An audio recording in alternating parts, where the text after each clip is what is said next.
ఓం అనేది సృష్టి యొక్క ఆదినాదం అని వేదాలు చెబుతాయి. మాండూక్య ఉపనిషత్తులో ఓంకారాన్ని బ్రహ్మస్వరూపంగా వివరించారు. అలాగే భగవద్గీతలో కూడా శ్రీకృష్ణుడు ఓంను దైవనాదంగా పేర్కొన్నారు.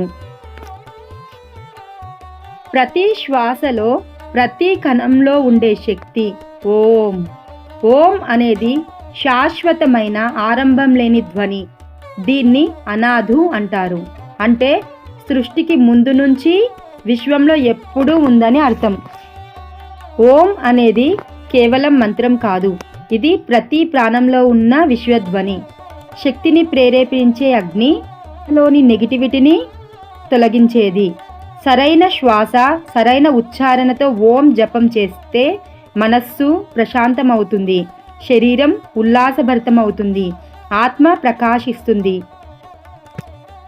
ఓం అది ఆరంభం లేని శాశ్వతమైన అనంత శక్తి యొక్క సంకేతం. ఓం అనేది 2 రకాలుగా పలకవచ్చు. ఒకేసారి ఓం అని మెల్లగా ఉచ్చరించడం. రెండవది ఆ ఊ అని విడగొట్టి పలకడం. దేని ప్రత్యేకత దానిది. స్టార్టింగ్లో అని ఒకేసారి పలకాలి. స్లోగా అది ప్రాక్టీస్ చేస్తూ ఔం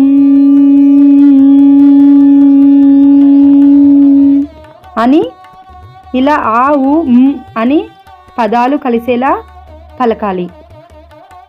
ఇలా పలికేటప్పుడు ఆ అనేది నాభి దగ్గర నుంచి స్టార్ట్ అయ్యి ఊ అనేది హృదయం దగ్గర, అనేది మన గొంతు వరకు రావాలి. ఇలా పలకడం వలన మనలో వచ్చే వైబ్రేషన్స్తో మనకు ఎన్నో ఉపయోగాలు ఉన్నాయి. ఓంకారం పలకడం వల్ల వచ్చే